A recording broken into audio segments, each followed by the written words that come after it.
오늘 주제가 이제 12제자들의 영적 상태와 우리들의 모습이라는 이제 주제로 말씀을 전하겠습니다.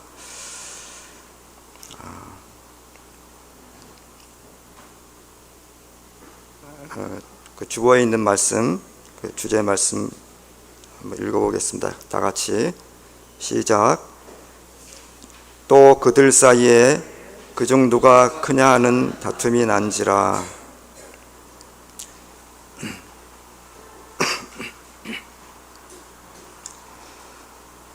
성경에는 첫째 사람인 아담으로부터 시작하여 수많은 각양각색의 사람들의 믿음과 행위들이 기록되어 있습니다.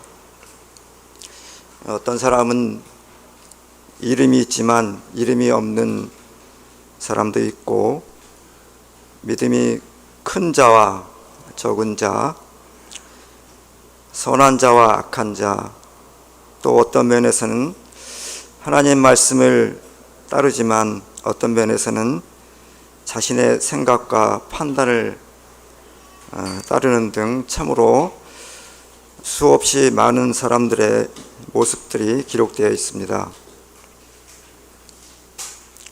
사람뿐만 아니라 이들을 사용하셔서 하나님께서 이루시고자 하는 위대하신 일들, 곧 창조와 기적들과 이적들, 표적들과 구원과 여러 가지 사건이 기록되어 있습니다.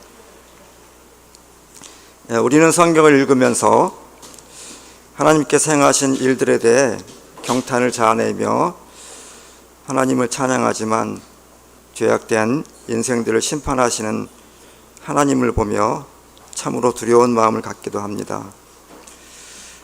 특별히 우리는 성경에 있는 사람들의 믿음과 행위들을 읽으며 아는 생각과 판단들을 합니다. 이 사람은 참 믿음이 좋아. 어떻게 이렇게 큰 믿음을 가질 수 있지? 저 사람은 왜 이렇게 의심을 하고 믿지 못하지? 이 사람은 참 착해. 법 없어도 살 사람이야. 그런데 저 사람은 어떻게 저렇게 악할 수가 있지? 모든 생각과 하는 것들이 어쩌면 저렇게 악할 수가 있지? 하는 등 많은 생각들을 하며 읽을 때가 많습니다. 그러나 곰곰이 생각해 보면 이 모든 것들이 우리의 마음속에 도사리고 있다는 것을 깨달으며 흠칫 놀라고 합니다. 그러나 이것은 우리의 옛사람입니다. 성경에는 이 모든 것들이 가감없이 기록된 목적이 있다고 합니다. 고린도전서 4장 6절을 보겠습니다. 다 같이 읽겠습니다. 시작. 형제들아, 내가 너희를 위하여 이 일에 나와 아볼로를 들어서 본을 보였으니 이는 너희로 하여금 기록된 말씀 밖으로 넘어가지 말라 한 것을 우리에게서 배워 서로 대적하여 교만한 마음을 가지지 말게 하려 함이라. 또 고린도전서 10장 11절 12절을 보겠습니다. 이 말씀도 다 같이 읽겠습니다. 시작. 그들에게 일어난 이런 일은 본보기가 되고 또한 말세를 만난 우리를 깨우치기 위하여 기록되었느니라. 그런즉 선줄로 생각하는 자는 넘어질까 조심하라라고 기록되어 있습니다. 그래서 오늘은 사복음서에 나오는 12제자들을 살펴보면서 배우고 교훈을 얻어서 그 당시 제자들의 영적 상태와 오늘을 살아가는 우리들의 영적 상태를 보고자 합니다. 세상에는 어떤 나라든지 기관이든지 단체이든지 1인자가 있고 2인자가 있고 3인자도 있습니다. 그 뒤로도 서열이 있고 나중에는 백성의 무리가 있습니다. 하다못해 백성의 무리들 중에서도 몇 명이 모이는 크고 작은 곳에도 서열이 정해져 있고 그들 나름대로 권위와 권력을 행사합니다. 이것은 결코 우리가 부인할 수 없는 사실입니다. 우리 주님 예수 그리스도께서도 마가복음 10장 42절에 제자들에게 이렇게 말씀하였습니다. 이 말씀 다 같이 읽겠습니다. 시작. 예수께서 불러다가 이르시되 이방인의 집권자들이 그들을 임으로 주관하고 그 고관들이 그들에게 권세를 부리는 줄 너희가 알거니와. 세상의 권력 구조와 권력이 형성되는 과정을 보면 나라별로 조금씩 다르지만 참으로 그렇다는 생각이 듭니다. 우리나라는 대통령제로 최고 권력자, 즉 1인자가 대통령입니다. 그리고 5년 단임제입니다. 그래서 5년에 한 번씩 대통령을 선출합니다. 어떤 한 사람을 대통령으로 만들기 위해 개인이든 단체이든 엄청난 노력과 헌신을 다해 이 일을 수행합니다. 이 일을 하기 위해 자발적으로 뛰어드는 사람도 있지만 대부분 1인자가 될 사람이 자기를 도와줄 아주 유능하고 헌신적인 사람을 지명하여 불러서 세웁니다. 그리고 자신이 1인자가 되면 자기를 도와 국정을 함께 운영할 것을 염두에 두기도 하고 또한 자기를 도와준 사람들에게 한 자리씩 권력을 나누어 주어야 할 책임감도 가지게 됩니다. 그렇다면 도와준 사람들 편에서는 어떠한 마음으로 그런 일들을 수행할까요? 아무 사심도 없이 그저 저 사람을 대통령 만들고 나면 나는 평범한 백성으로 돌아가 살 거야 하고 이 일을 수행했을까요? 물론 그럴 수도 있습니다. 그러나 마음 한구석에는 저 사람이 대통령이 되고 나면 나에게도 한 자리쯤 돌아오지 않을까? 더 욕심을 부리자면 2인자 아니면 3인자까지도 넘을 수 있지 않을까? 그러나 주님께서는 마태복음 20장 23절에 제자들에게 이렇게 말씀하십니다. 이 말씀도 다 같이 읽겠습니다. 시작. 이르시되 너희가 과연 내 잔을 마시려니와 내 좌우편에 앉는 것은 내가 주는 것이 아니라 내 아버지께서 누구를 그들이 얻을 것이니라. 어쨌든 세상 권력이 만들어지는 과정과 구조는 일반적으로 이렇다 할 수 있을 것 같습니다. 우리의 주님이신 예수 그리스도께서도 하나님의 나라와 복음 선포를 위해, 즉 주님의 나라를 세우시기 위해 자신의 사람들을 불러 선택하여 세우셨습니다. 주님께서는 자신의 나라를 위해 수많은 사람을 불러 세우시지만 특별히 먼저 12명의 사람들을 불러 세우셨습니다. 그리고 이들을 제자요 사도라고 부르셨습니다. 마태복음 10장 2절에서 4절과 마가복음 3장 16절에서 19절, 누가복음 6장 14절에서 16절 이렇게 세 곳에 기록되어 있습니다. 그러면 마태복음 10장 2절에서 4절을 함께 읽어보겠습니다.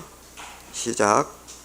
12사도의 이름은 이러하니 베드로라 하는 시몬을 비롯하여 그의 형제 안드레와 세베대의 아들 야고보와 그의 형제 요한, 빌립과 바들로메, 도마와 세리 마테, 알파의 아들 야고보와 다데오, 가나안인 시몬 및 가룟 유다, 곧 예수를 판 자라.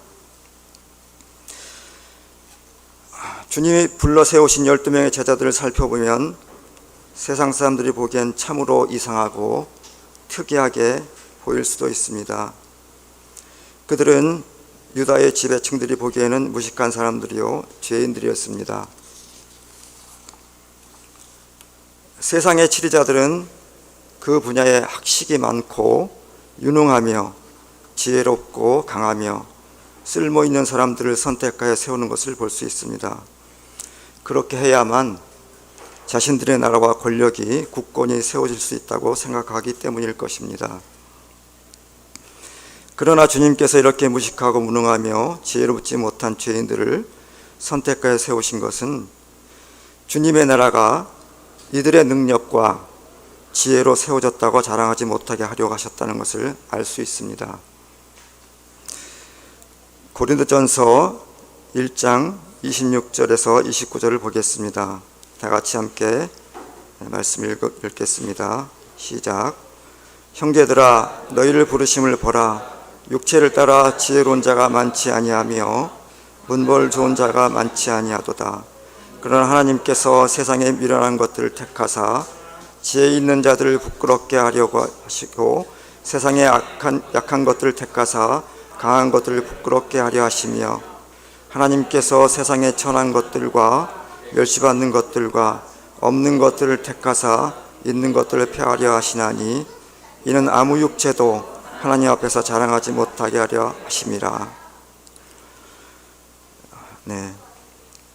몇몇 제자들의 면면을 살펴보면 시몬 베드로는 어부로 갈릴리 호수에서 물고기를 잡아 생활을 꾸려가는 사람이며 성격 또한 급하고 다른 사람들보다 나서기 좋아하고 으뜸되기를 좋아했습니다.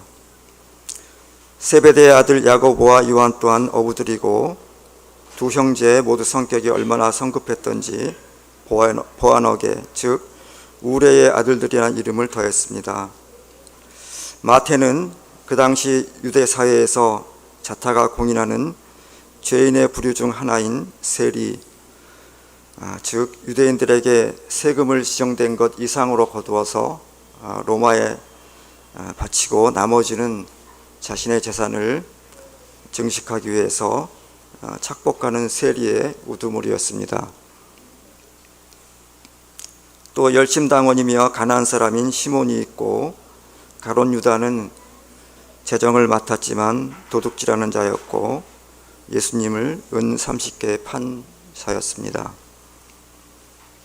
주님께서는 이렇게 죄인들이며 지혜롭지 못하고 무식하고 무능하며 강하지 못한 자들을 선택하신 것은 사람들의 지혜와 능력으로 하는 것이 아니라 이들을 말씀으로 씻으시고 훈련시키며 자신의 피로 구속하시고 성령의 지혜와 능력을 주셔서 하나님의 나라를 주님과 함께 세우는 데 동참케 하시기 위함이었습니다.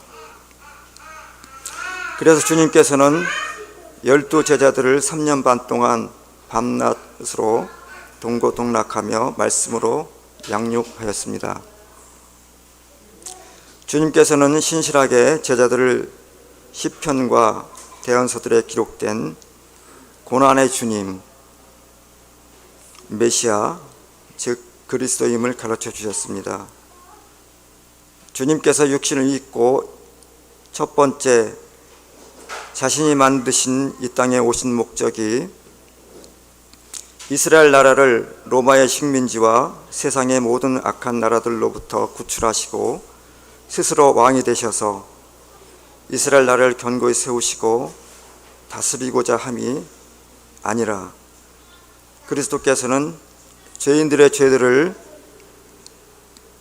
제거하시기 위해 먼저 고난을 당하시고 죄인들을 위한 하나님의 화해 헌물로서 피 흘려 죽으시고 3일 만에 부활하시어 영광에 들어가시고 죄인들을 이끌어 회개케 하시며 자신이 흘리신 보배로운 피로 죄들을 씻어 용서하시고 하나님의 자녀로 만들어 하나님의 나라를 세우시고자 함이었습니다.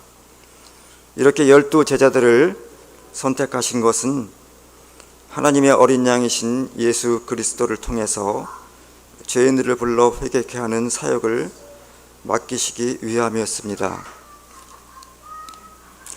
그러나 제자들은 주님의 말씀과 가르침에 귀를 기울이지 않았던 것 같습니다. 오직 제자들의 관심은 여느 유대인들과 마찬가지로 예수 그리스도께서 신적인 능력을 가지고 세상 권력, 즉 로마를 멸망케 하며 그 압제하에서 해방하고 이스라엘을 회복하여 나라를 세우시고 예수님께서 왕이 되시고 자신들은 그 나라의 2인자와 3인자가 되는 것에만 집착하고 있음을 말씀을 통해서 확인할 수가 있습니다. 시몬 베드로는 죄인들을 위해 죽으시고 제3일에 다시 살아날 것을 말씀하셨을 때 예수님께서 항의까지 하면서 막아섰습니다. 마태복음 16장 22절에 보면 베드로가 예수를 붙들고 항변하여 이르되 주여 그리하지 마옵소서. 이 일이 결코 주께 미치지 아니하리이다. 시몬 베드로의 이 항의적인 말이 무엇을 의미할까요? 이것은 제 추측입니다만 이렇게 생각해 볼 수 있을 것 같습니다. 아니 주님, 지금 무슨 말씀을 하고 있는 것입니까? 주님이 죽는다고요? 지금 현실을 모르고 계신 거 아닌가요? 주님같이 위대하시고 능력이 많으시고 메시아이신 분이 우리 유대민족의 눈물과 고통을 외면하신다고요? 주님은 지금 메시아로서 로마를 쳐부수고 악한 세상 나라들을 굴복시켜 다스리기 위해 오신 것이 아닌가요? 죽다뇨? 무슨 엉뚱한 말을 하시는 거죠? 이렇게 말입니다.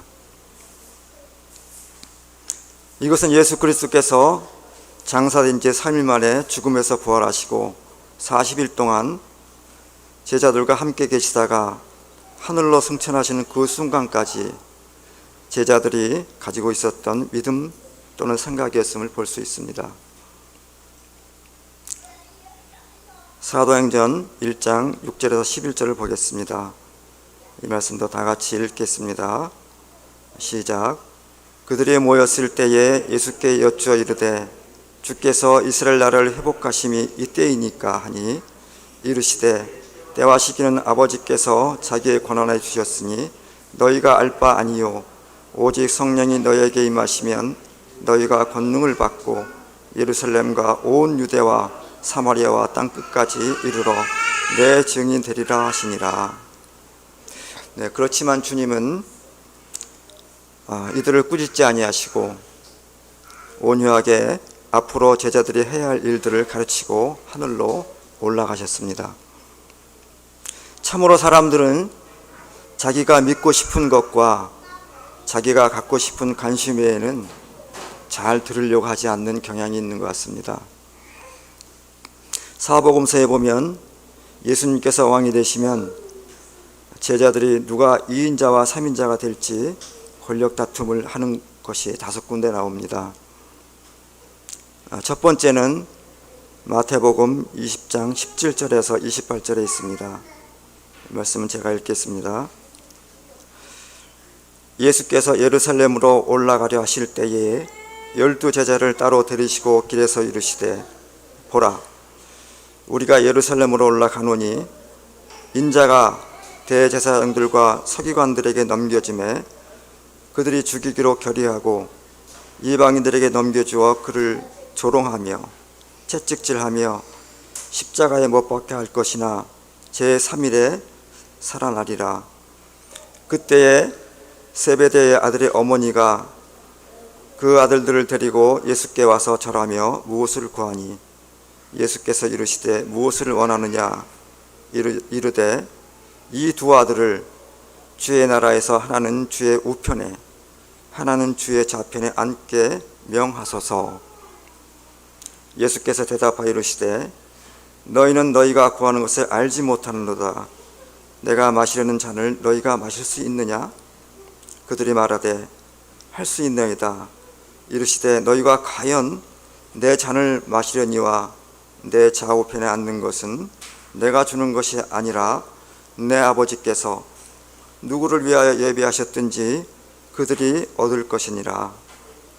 10 제자가 듣고 그 2 형제에 대하여 분이 여기거늘 예수께서 제자들을 불러다가 이르시되 이방인의 집권자들이 그들을 임의로 주관하고 그 고관들이 그들에게 권세를 부리는 줄을 너희가 알거니와 너희 중에는 그렇지 않아야 하나니 너희 중에 누구든지 크고자 하는 자는 너희를 섬기는 자가 되고 너희 중에 누구든지 으뜸이 되고자 하는 자는 너희의 종이 되어야 하리라. 인자가 온 것은 섬김을 받으려 함이 아니라 도리어 섬기려 하고 자기 목숨을 많은 사람의 대속물로 주려 함이니라. 예수님께서 이 땅에서의 마지막 유월절 어린 양으로 사역을 마치시기 위해 예루살렘으로 제자들과 함께 올라가는 길에서 있었던 일로 세베대의 아이들의 어머니가 자신의 아들들인 야고보와 요한을 예수님의 나라에서 예수님의 오른편과 왼편에 앉게 해달라는 청원의 내용입니다. 여기서는 어머님까지 동원됩니다. 두 번째는 마가복음 9장 30절에서 37절에 있습니다. 말씀도 제가 읽겠습니다.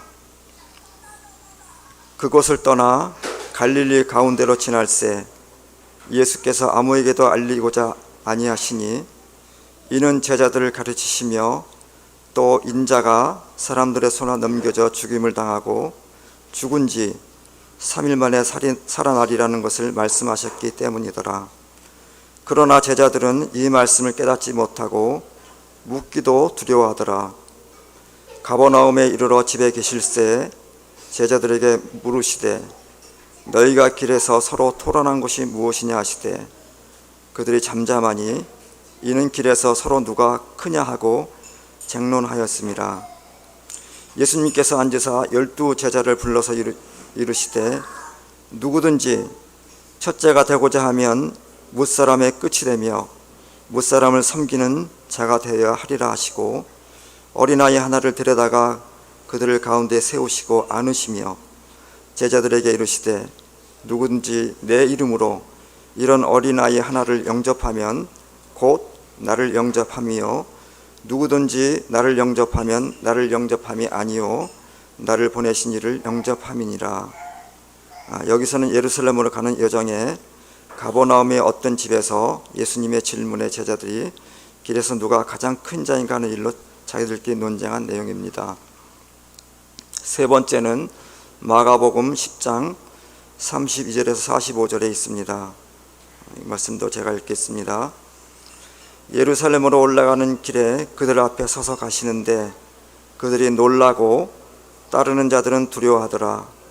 이에 다시 12 제자를 데리시고 자기가 당할 일을 말씀하여 이르시되 보라 우리가 예루살렘에 올라가노니 인자가 대제사장들과 서기관들에게 넘겨짐에 그들이 죽이기로 결의하고 이방인들에게 넘겨주겠고 그들은 능욕하며 침뱉으며 채찍질하고 죽일 것이나 그는 3일 만에 살아나리라 하시니라. 세베대의 아들 야고보와 요한이 주께 나와 여짜오되 선생님이여 무엇이든지 우리가 구하는 바를 우리에게 하여 주시기를 원하옵나이다. 이르시되 너에게 무엇을 하여 주기를 원하느냐 여짜오되 주의 영광 중에서 우리를 하나는 주의 우편에 하나는 좌편에 앉게 하여 주옵소서. 예수께서 이르시되 너희는 너희가 구하는 것을 알지 못하는도다. 내가 마시는 잔을 너희가 마실 수 있으며 내가 받는 세례를 너희가 받을 수 있으나 그들이 말하되 할 수 있나이다. 예수께서 이르시되 너희는 내가 마시는 잔을 마시며 내가 받는 세례를 받으려니와 내 좌우편에 앉는 것은 내가 줄 것이 아니라 누구를 위하여 준비되었든지 그들이 얻을 것이니라. 열제자가 듣고 야고보와 요한에 대하여 화를 내거늘 예수께서 불러다가 이르시되 이방인의 집권자들이 그들을 임의로 주관하고 그 고관들이 그들에게 권세를 부리는 줄 너희가 알거니와 너희 중에는 그렇지 않을지니 너희 중에 누구든지 크고자 하는 자는 너희를 섬기는 자가 되고 너희 중에 누구든지 으뜸이 되고자 하는 자는 모든 사람의 종이 되어야 하리라. 인자가 온 것은 섬김을 받으려 함이 아니라 도리어 섬기려 하고 자기 목숨을 많은 사람의 대속물로 주려 함이니라. 이 말씀도 예루살렘으로 올라가는 길에서 세베대의 아들들인 야고보와 요한이 직접 예수님께 나와 예수님의 영광 가운데서 예수님의 오른편과 왼편에 앉게 해달라는 청원의 내용입니다. 네 번째는 누가복음 9장 43절에서 48절에 있습니다. 제가 읽겠습니다. 그들이 다 그 행하시는 모든 일을 놀랍게 여길새 예수께서 제자들에게 이르시되 이 말을 너희 귀에 담아두라. 인자가 장차 사람들의 손에 넘겨지리라 하시되 그들이 이 말씀을 알지 못하니 이는 그들로 깨닫지 못하게 숨긴 바 되었습니다.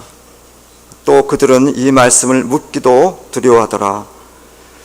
제자 중에서 누가 크냐 하는 변론이 일어나니 예수께서 그 마음에 변론하는 것을 아시고 어린아이 하나를 데려다가 자기 곁에 세우시고 그들에게 이르시되 누구든지 내 이름으로 이런 어린 아이를 영접하면 곧 나를 영접하며 또 누구든지 나를 영접하면 곧 나를 보내신 이를 영접함이라. 너희 모든 사람 중에 가장 작은 그가 큰 자니라. 이 말씀도 제자들 중에 누가 가장 큰 자인가 하는 논쟁입니다. 다섯 번째는 누가복음 22장 14절에서 30절에 있습니다. 이 말씀도 제가 읽겠습니다.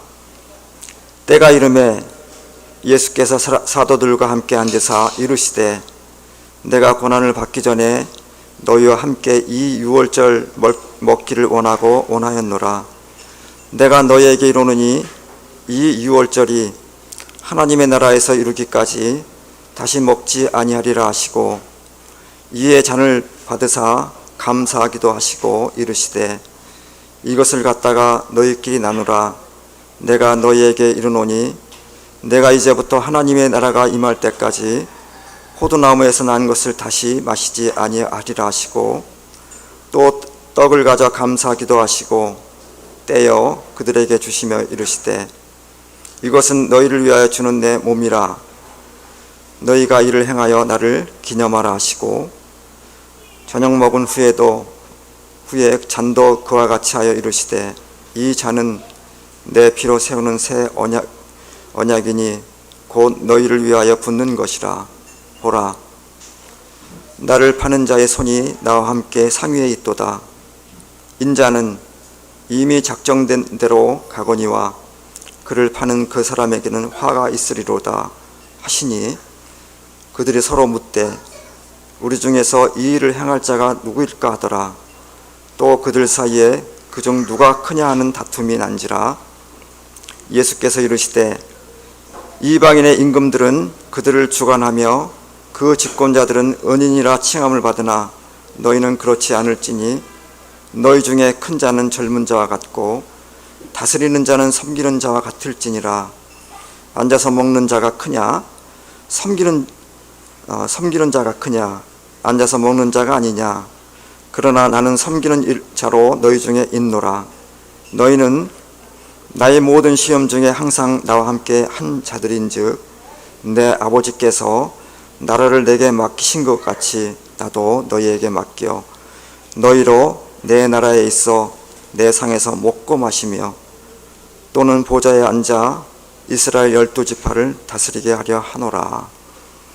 특별히 다섯 번째 부분은 예수님께서 제자들과 이 땅에서의 마지막 유월절을 지키는 자리, 즉 예수님께서 죄인들의 대속물로 십자가 달리시는 전날 저녁에 저녁 식사를 하며 예수님의 몸과 피를 상징하는 떡과 포도주를 가지고 주님의 만찬을 제정하시고 그 의미를 가르치시는 엄중한 시간에 제자들의 관심은 오직 예수님께서 자기들 중에서 누구를 가장 큰 자로 여기실까 하는 일로 하는 논쟁을 하고 있습니다. 참으로 제자들의 인간적인 모습인 것 같습니다. 제자들은 자기들의 선생님이시며 주님이신 예수님과 3년 반 동안 동고동락하며 주님을 섬기고 주님의 모든 사역과 함께 했습니다. 그리고 주님께서 이스라엘을 회복시키실 메시아, 즉 그리스도라는 것까지 알게 되었습니다. 그러므로 제자들은 당연히 주님의 나라가 세워지면 중요한 요직들은 자신들이 모두 차지하게 될 것이라 생각했을 것이고 그 요직 중에서도 주님의 우편과 좌편에 앉을 가장 큰 자가 누구일까에 대해서 관심이 많았을 것입니다. 그래서 제자들은 주님의 총애를 누가 가장 많이 받고 있는가 하고 서로 논쟁했을 것입니다. 이 가르침, 즉 예수 그리스도께서 하나님의 어린 양이며 죄인들의 대성물로서 장로들과 대제사장들과 서기관들에게 많은 고난을 받아 죽임을 당하고 제3일에 살아날 것을 가르치신 것은 예수님의 3년 반의 사역기간 중 초창기에 가르치신 내용이 아닙니다. 만일 이 가르침이 초창기에 있었던 일이라면 제자들의 마음을 좀 이해할 수 있을 것 같습니다. 그러나 이 가르침은 예수님께서 전 사역기간 동안 제자들에게 충분히 다른 여러 가지 이루 헤아릴 수 없이 많은 가르침들을 주신 뒤 사역의 가장 맨 마지막, 즉 하나님 아버지께서 주신 사역을 이제는 끝마치시기 위해 또 이 땅에서의 마지막 유월절을 지키시기 위해 제자들과 함께 예루살렘으로 가는 여정의 길에서와 십자가에 달려 죽으시기 전날 저녁 유월절 주님의 만찬 자리에서의 가르침입니다. 제자들은 이미 이 가르침을 충분히 이해하고 하나님의 뜻이 이루어지기를 바라고 주님을 위해 하나님 아버지께 기도했지만 그렇지 못했고 이 가르침을 도무지 깨닫지 못했습니다. 겟세마네 동산에서도 주님께서는 십자가의 죽음을 앞두고 땀방울이 핏방울이 되도록 고뇌하며 하나님 아버지의 뜻을 구하며 3번씩 기도할 동안에도 제자들은 영적으로 어두워 오히려 몸이 피곤하여 잠을 자고 있었습니다. 그런데 여기서 참으로 특이한 점을 발견할 수 있습니다. 5군데 모두 예수님께서 어떤 가르침을 주시면 즉시 나오는 반응들이었습니다. 그것이 무엇일까요? 무엇이죠? 네, 바로 그 가르침은 바로 예수님께서 사람들의 손에 넘겨짐에 그들이 그를 죽일 것이요 그가 죽임을 당한 뒤 셋째 날에 일어나리라 입니다. 특별히 5번째 누가복음 22장에서는 십자가에 달리시기 전 유월절날 주님의 만찬을 제정하실 때 그 중간에 자기들끼리 누가 큰가 하는 논쟁을 하게 됩니다. 제자들이 왜 주님의 이 가르침 뒤에만 자기들 중에 누가 큰 자인가 하고 논쟁하는 것인 잘 알 수 없지만 이런 추정을 해볼 수 있지 않을까요? 예수님이 사람들의 손에 죽지만 셋째 날에 부활하신다는 말씀을 믿고 그럼 죽으시지만 부활하셔서 곧바로 로마를 쳐부수고 이스라엘 나라를 회복시킬 것이라 믿고 이러한 반응을 했을까요? 그런데 그것도 아닌 것 같습니다. 예수님께서 부활하셨을 때 제자들은 예수님의 부활을 결코 믿지 않았기 때문입니다. 누가복음 24장 11절에 막달라 마리아와 요한나와 야고보의 모친 마리아와 그들과 함께한 다른 여자들에게서 예수님께서 부활하셨다는 말을 듣고 제자들은 예수님의 부활을 허탄한 것이라까지 했습니다. 다른 역본에는 제자들의 말을 근거 없는 이야기로 보고 라고 되어 있습니다. 참 이해할 수 없는 일인 것 같지만 이것이 우리의 모습이 아닐까 하는 생각을 해봅니다. 우리 또한 제자들과 같은 생각을 할 수 있습니다. 내가 하나님의 나라를 위해 복음을 전하고 많은 사람들을 죄의 길에서 돌이키게 하고 예수님께 돌아오게 하였고 내가 하나님의 말씀을 온전히 깨달아 교회 안에서 인도자로서 성도들을 말씀으로 가르쳐 믿음을 견고하게 하였고 나는 성도들을 잘 섬기고 돌보았으며 나는 성도들이 어려울 때 도와주고 위로했으며 나는 이러한 일로 열심히 섬겼기 때문에 하나님 나라에서 내게 돌아올 상급이 클 거야 하고 말입니다. 히브리서 11장 6절을 보겠습니다. 다 같이 함께 읽겠습니다. 시작. 믿음이 없이는 하나님을 기쁘시하지 못하나니 하나님께 나아가는 자는 반드시 그가 계신 것과 또한 그가 자기를 찾는 자들에게 상 주시는 이심을 믿어야 할지니라 라는 말씀이 있습니다.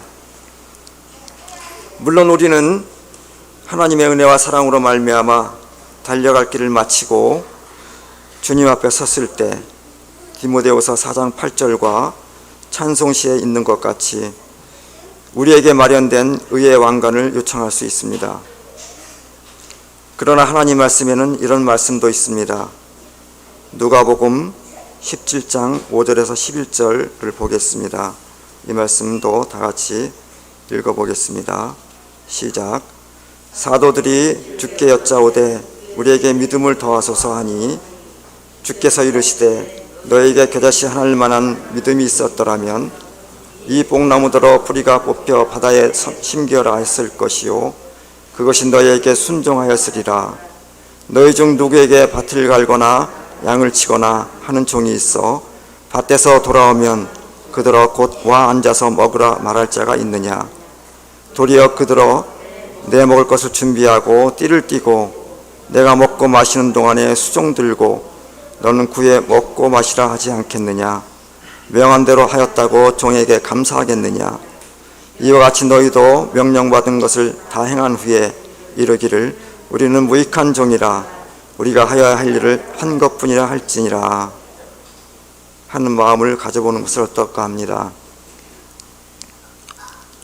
세상은 이 말씀을 참으로 기가 막히고 허무맹랑한 것으로 치부할지도 모르겠습니다. 세상은 자기가 행한 것보다 더 많은 보상을 찾아 먹으려 하기 때문입니다. 여기서 두 구절 모두 믿음을 이야기하고 있습니다. 우리가 어떠한 믿음을 가지고 살아야 하는지를 말씀하고 있는 것 같습니다. 자기를 낮추는 믿음, 곧 겸손한 믿음을 말씀하고 있는 것이 아닌가 하는 생각이 듭니다. 여기서 무익한 종이라는 것은 바로 쓸모없고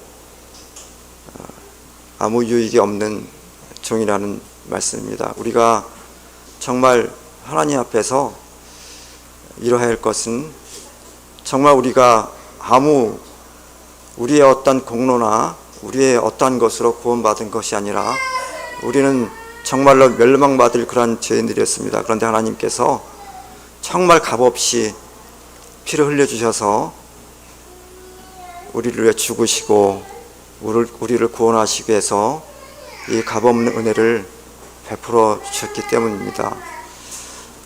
네, 감사드립니다. 여기까지 말씀 마치겠습니다. 기도하겠습니다.